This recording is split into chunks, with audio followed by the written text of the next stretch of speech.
Oke, kembali lagi di podcast teknologi ya, Potek ya, atau enggak ya kita bisa sebutnya Potek gitu ya, buat warga-warga Potek semua nih udah tahu belum sih apa itu profesi atau bagaimana cara ini di era digital gitu, kayak beretika di era digital.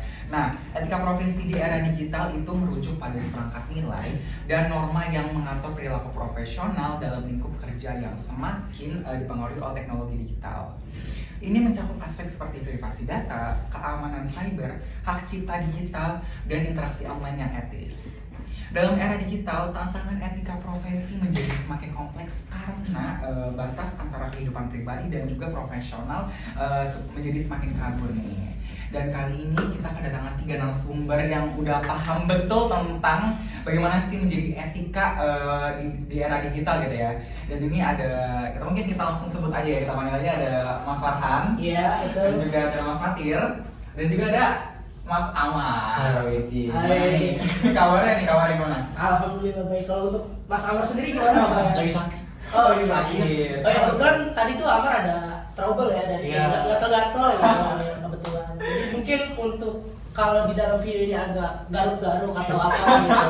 Mungkin mohon dimaklumi buat para penonton ya, mohon dimaklumi karena teman saya lagi sakit gitu. Iya, soalnya baru kali ini gua alergi. Iya, karena ini first time-nya Amar alergi gitu. Oh gitu. Yang penting bukan cacar ya, Pak. Iya. Oke, kembali ke lab. Oke, kita kembali. Nah, jadi sebenarnya ya kalian tuh udah pada paham belum nih apa itu etika profesi di era digital?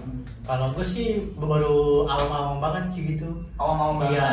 Oke, kalau Mas Fatir? Sudah sedikit paham, mungkin bisa bertukar pikiran di sini. Benar. Kalau Mas Farhan? Iya, sama seperti yang dibilang sama Fatir sebelumnya. Ya, gua lumayan paham dan cukup paham juga. Cukup paham. Iya, dan mungkin dengan adanya kita bertiga di sini kita bisa tukar pikiran, Benar. tambah wawasan Iya. dan saling tukar ide dan pendapat gitu. Oke, nah Iya. kan dalam etika berprofesi di era digital itu pasti ada tantangan dan solusi ya. Mungkin gue bakal nanya, kalian tahu nggak sih apa itu tantangannya gitu? Mungkin dari Mas Amar dulu kali. Kalau gue sih ada 3 tantangan. Di pertama adalah penyelenggaraan data pribadi. Oke.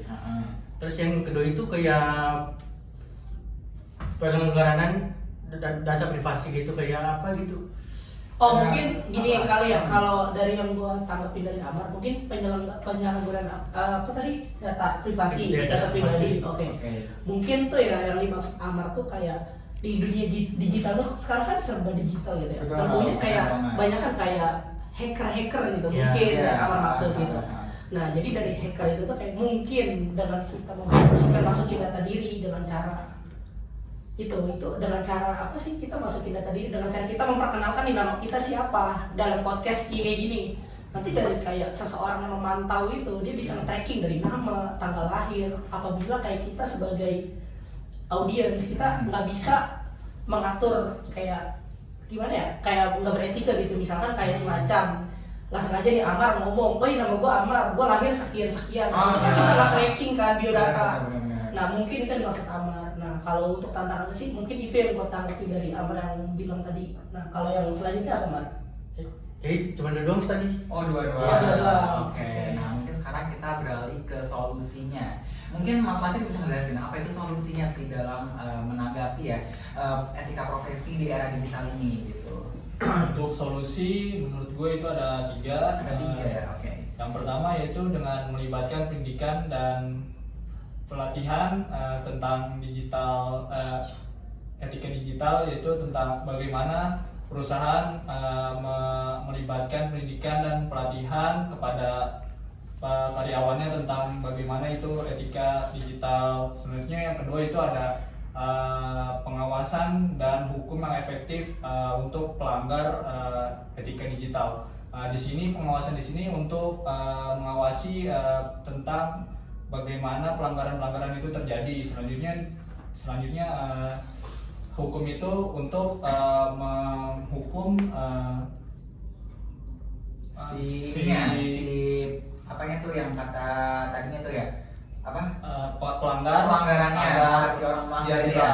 Selanjutnya tentang bagaimana memperkenalkan budaya organisasi yang baik di suatu organisasi. Oke, berarti emang setelah ada tantangan dan solusi nih, kita tuh bisa tahu ya gambarannya mengenai beretika di profesi di era digital nih warga Potek. Mungkin sekarang cara mempromosikannya deh. Pasti kan kalau misalkan anak-anak sekarang ya, karena kan kita kan baru kedatangan gen baru ya, gen Alpha gitu ya, yang sekarang udah kayak megang sosial media gitu. Iya, betul. Dan juga selain gen Alpha juga ada Gen Z nih. Iya, Nah, iya. gimana sih cara mempromosikannya kepada Gen Z dan Gen Alpha ini? Kalau untuk Gen Alpha sendiri tuh saya taruh di bagian belakang ya. Kita Oke. utamain generasi kita dulu nih. Kebetulan kan generasi kita kan generasi Z ya kan. Nah, karena generasi Z ini kan banyak banget problem ya, kayak di dunia kerja banyak keluhnya ya kan. Betul. Beda banget sama generasi milenial Iya, ya iya. sih ya kan. Oke. Ah. Nah, kalau untuk generasi Z ini, Gen Z ini ya, lebih simpel itu dengan cara kayak podcast ya kan. Tentunya Betul. kayak Mas Dika ini kan membuat platform seperti ini nih, kayak podcast ya kan Mas Iya, Dika iya. ya. Nah, dengan adanya podcast ini tuh anak zaman sekarang tuh lebih tertarik, lebih suka mendengarkan dibanding membaca gitu. Jadi dibanding kita menulis sebuah karya dengan menulis segala macam untuk mempromosikan ke orang-orang, nah cara promosi yang lebih sangat akurat dan baik itu dengan cara seperti yang kita bilang, membuat konten-konten yang menarik. Ya. Contohnya kayak podcast, Ya. ya kan, podcast. Atau nggak kayak tentang influencer Ya. yang ada di TikTok atau di YouTube gitu. Tapi kalau untuk dari benang merah yang kita tarik sendiri itu yang lebih bagus itu podcast sih. Podcast ya. Ya, karena apa? Karena yang seperti yang di anak-anak sekarang tuh Gen Z itu ya, itu pada demennya Spotify kan. Ya, Benar, betul. dengerin Spotify atau Nah. enggak dengerin podcast di YouTube kayak kita ini ya. Iya betul kayak kita. Nah, karena tuh anak zaman sekarang tuh emang Gen Z terutama ya, itu emang susah banget buat baca kawan-kawan. Jadi Iya. kalau Ingin literasi lah ya, iya, gitu. dan untuk teman-teman di rumah gitu, kalau ingin tahu gimana sih cara promosiin tentang kita berbicara yang bagus itu ya dengan cara seperti yang saya bilang, dengan cara itu membawakan sebuah podcast ya kan. Nah kebetulan saya kan berkuliah di Mercubuana Iya, dan betul. sama teman saya Mas Amar dan Mas Fatih juga kita di Mercubuana. Nah Hmm. di Mercubuana ini ada 2 UKM yang berkaitan nih tentang kayak di dunia berkomunikasi dan berprofesi. Iya betul. Ya, contoh itu kayak semacam Mercubuana TV, bener kan? Benar, TV, benar, ya, benar. dan Radio Mercubuana. Ya. Nah, 2 platform ini tuh sangat bagus loh kalau untuk kayak Gen Z nih yang baru masuk kuliah. Itu Iya. bagus banget buat kayak ngejelasin nih kayak gimana sih ngelatih diri kita. Kayak misalkan saya punya teman namanya A ya misalkan. Dia baru masuk kuliah. Nah dia pengen banget nih tertarik di dunia entertainment, di dunia kayak host, kayak di dunia Iya. apa sih? Kayak semacam dunia-dunia tentang Podcast. podcast atau di media lah ya, media. multimedia bener banget, sama semacam apa sih kalau kita humas ya, hubungan masyarakat kayak tentang PR atau public relation gitu. Iya, oke. Nah, Radio Mercubuana itu bagus banget buat melatih skill public speaking dan berorganisasi yang baik. Sama termasuk kayak Mercubuana TV.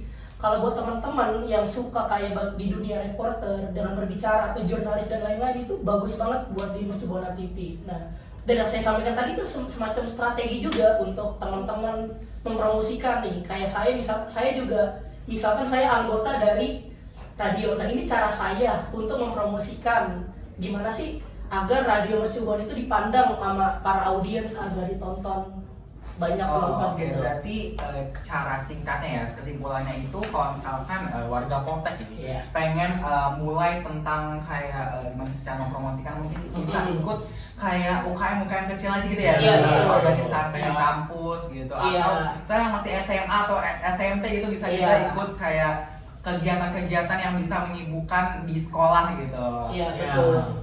Dan ini adalah salah satu cara promosi yang sangat bagus dan sangat baik. Karena apa? Karena anak muda zaman sekarang seperti yang saya bilang tadi gitu, males banget buat baca kawan-kawan. Iya, Betul.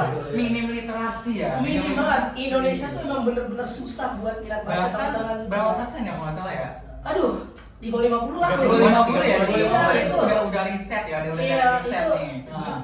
maaf ya, ini agak tragis banget ya. Ini sangat miris buat negara kita sendiri karena Iya. negara kita sendiri tuh emang aduh rendah banget untuk minat bacanya. Betul. Dan untuk teman-teman semua dan untuk teman-teman semua ya kan, lebih baik tuh kita menonton semacam video-video yang sangat edukatif, Iya, Ya edukatif dan juga Iya. inspirasi ya. menginspirasi. Iya, Apalagi iya, isi iya. kontennya itu tentang Podcast bisa bukan kayak lebih tentang kayak gimana ya, pendapat kayak semacam kita misalkan kayak tadi adalah sesuai sama materi yang dibawakan misalkan nih, kayak materinya ini tentang kita kayak bagaimana sih cara kita gitu ngebawa agar kita bisa berkomunikasi dan beretika dengan baik ketika berkomunikasi dengan siapapun di Betul. lingkungan kantor Ah, kerja. Nah gimana? dengan kita bisa ngelatih lebih sering-sering menonton video, nah itu tentunya bisa ngelatih diri kita juga. Nah sama ada tambahan juga nih buat teman-teman. Apa tuh? Mungkin Nah. warga Potek penasaran nih, apa Iya. sih?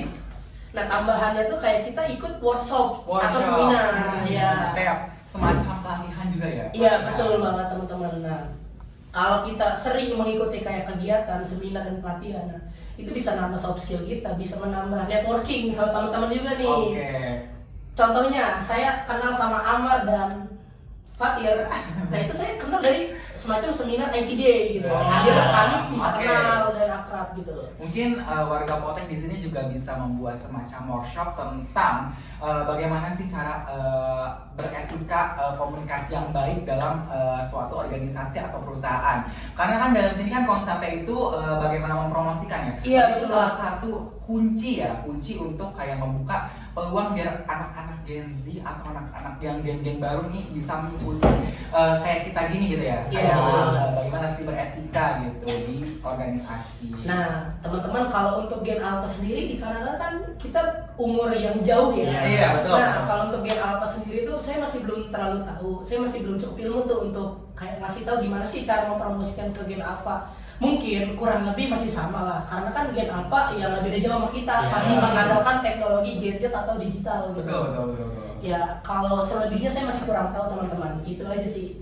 Pak Oke. Dika, iya. Nah tadi kan udah cara mempromosikan udah, Iya, betul. tantangan dan solusi juga udah. Ya, Gimana sih betul. kalau misalkan kelebihan dan kekurangannya sendiri? Mungkin kan dalam secara garis besar ya, global pasti ada kelebihan dan kekurangan dari mempelajari atau beretika profesi di era digital. Iya, betul. Emang apa sih kelebihan dan kekurangan sendiri? Mungkin menurut sendiri-sendiri aja kali ya masing-masing ya, Iya, biar betul. ada jawaban yang berbeda gitu. Gitu. Iya, biar kalian bisa tukar pikiran ya teman-teman. Iya, benar. Oke, mau dari siapa dulu? Amar atau siapa? Siapa aja Dari mana aja dulu? Dari mana boleh? Oke, kalau dari gue sendiri ya, kelebihannya tuh dengan kita memanfaatkan teknologi seperti podcast itu kita nggak perlu ribet-ribet ngegunain dana yang cukup besar, karena kan kalau zaman dulu kan belum ada teknologi. Betul. Ya kita harus manfaatin namanya koran Ya. untuk promosi ya poster. Nah kita harus benar-benar ngeluarin ekstra budget ya kan.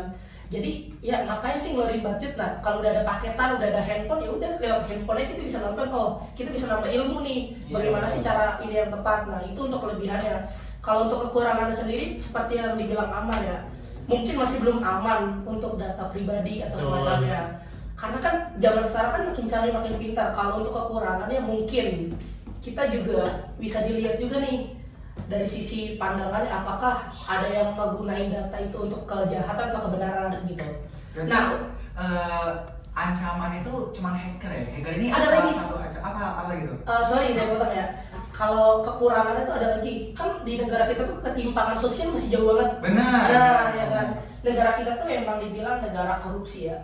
Maaf banget ya. Tapi emang sorry banget ya. Tapi emang teman-teman kalau harus tahu negara kita tuh emang sangat miris dibanding negara lain. Karena di negara Finlandia contohnya, itu di Finlandia tuh kita dari kita kecil sampai besar itu udah ditanggung pemerintah. Beda sama kita. Sedangkan di negara kita itu masih banyak banget ya kan orang yang masih kelaparan, masih homeless Ya. itu banyak banget ya kan. Makanya itu kalau kita manfaatkan digital aja gitu untuk anak-anak yang masih kekurangan dana, yang maaf contohnya dia masih notabene miskin, maaf banget ya. Nah kalau kita miskin itu kita nggak ada, anak-anak ini nggak ada wadah atau kayak semacam tempat untuk dia belajar lewat handphone. Gimana mau belajar? Handphone dan duit aja nggak punya gitu loh maksud saya. Betul. Nah itu kekurangan teman-teman, itu aja sih. Oke, ini Iya. kita udah menyebutkan dari Mas Farhan, berarti kalau misalnya di garis besarin diri sendiri ya dari Mas Farhan itu Iya. ancamannya ada dua ya. Yang pertama hacker sama ketimpangan sosial. Iya ketimpangan sosial betul banget teman-teman. Oke, dan kelebihannya sendiri tadi apa? kelebihannya sendiri itu kita bisa lebih irit budget, nggak harus dan kayak nggak polusi sampah kayak kertas. Iya benar. Jadi kita melalui platform media sosial aja yang kita manfaatkan, kita juga bisa mendengarkan podcast seperti ini gitu ya, untuk membagikan kayak ilmu ilmu, ya, iya betul, ilmu, dan hanya melalui suara atau video. Jadi nggak perlu repot-repot kita mencetak kertas yang membuat itu menjadi sampah gitu. Iya betul. Iya. Nah itu dari POV Mas Farhan. Gimana kalau kita POV ke Mas Fatir dan Mas Amar? Mungkin siapa dulu nih? Mungkin Fatir dulu. Fatir dulu. Iya. Oke. Iya. Oke. Mungkin menurut saya kelebihan dan kekurangan dari teknologi ya. Yang pertama itu sama seperti yang dikatakan oleh Mas Farhan, nah teknologi membuat kita jadi mudah dalam hidup untuk mencari informasi tentang untuk membantu hidup ya. Selanjutnya untuk kekurangannya yaitu seperti yang disebutkan oleh Mas Farhan, data kita itu menjadi tidak aman di dunia ini karena gampang itu diambil oleh orang yang tidak bertanggung jawab. Iya, mungkin maksudnya kayak kita di tracking gitu Iya betul, Iya. data kita diambil, dihack, untuk digunakan untuk yang tidak semestinya. Misalkan ya saya dari yang Fatir bilang, kita ambil contoh nih, misalkan teman-teman kayak si Fatir berbicara kayak perkenalan diri dan menyebutkan tanggal lahir, itu bisa ngebobol macam-macam kayak kata sandi, m-banking. Iya. Karena m-banking itu Iya. bisa lewat tanggal lahir, nomor Iya. handphone dan nama ibu Iya. kandung dan semacamnya. Oke. Buka daripada kita punya bank. Ah. Sebenarnya untuk Mungkin dari Mas Amar gimana nih? Kalau menurut gua kelebihan dan kekurangan ini banyak sih sebenarnya. Banyak. Ya, Waduh, tapi gua apa mau aja? ambil cuma 3 sih. 3. Kayak ya seperti yang si Fatria Mas Farhan katakan, kayak penyelenggaraan data ini gitu, data privasi, data pengguna. Kalau dari data privasinya itu dia mau kayak sekarang kayak lagi zaman online gitu, kayak lagi main judi online. Oh iya, betul. Lagi Betul. lagi paling itu. Terus dia itu minjam data temannya, data nama-nama dia, terus dia minjam buat kaitin ke daftar di pinjol ini. Oh, gitu. Oke, mungkin bisa saya jelasin. Mungkin Oh, dari iya, yang Amar boleh. bilang itu kayak semacam dia berkomunikasi dengan cara berbohong. Iya, gitu. berbohong, ya. Makanya itu teman-teman etika itu sangat penting agar kita nggak ngebohongin orang kayak semacam, Mar, gue minjem data di Iya. dong, misalkan buat bantu BPJS atau Iya, rumah sakit, BPJS, iya. ternyata digunakan untuk pinjol atau Pinjol. judol. Nah makanya itu teman-teman kayak sebaik-baiknya berkomunikasi itu kita harus benar-benar beretika gitu. Iya. Dan berkomunikasi nggak benar-benar harus ngalir aja, kita berkomunikasi itu harus ada etikanya. Harus ada datanya juga. Iya, ya. sama ada Data- beberapa tadi. Data pribadi, Nah. penyelenggaraan data pribadi, privasi. Meskipun itu teman dekat kita sendiri, kita harus benar-benar menjaga data pribadi kita. Iya. Supaya nggak bocor. dan untuk temannya sendiri itu diharapkan bisa lebih beretika lagi, Iya. karena nggak harus sembarangan menggunakan data teman gitu Iya. mungkin ya. Oke, berarti kesimpulannya nih warga Potek ya. Kalau misalkan kita ingin beretika di era digital, kita juga harus memanfaatkan sosial media dengan baik dan juga harus mencari sumber-sumber data yang valid. Iya, betul. Banyak juga yang hoax. Iya, hoax. Dan Iya. juga kita harus menghindari pencurian data. Seperti tadi kan ada kasusnya ya, yang kata dia tuh pengen minjem buat data BPJS, ternyata Iya. malah dibuat pinjol. Pinjol. Nah, itu sangat berbahaya di dalam dunia digital ini. Mungkin warga Potek penasaran, makanya langsung tonton aja di episode kedua nanti. See you and bye-bye. Dan Oke, nice. Gimana? Ah,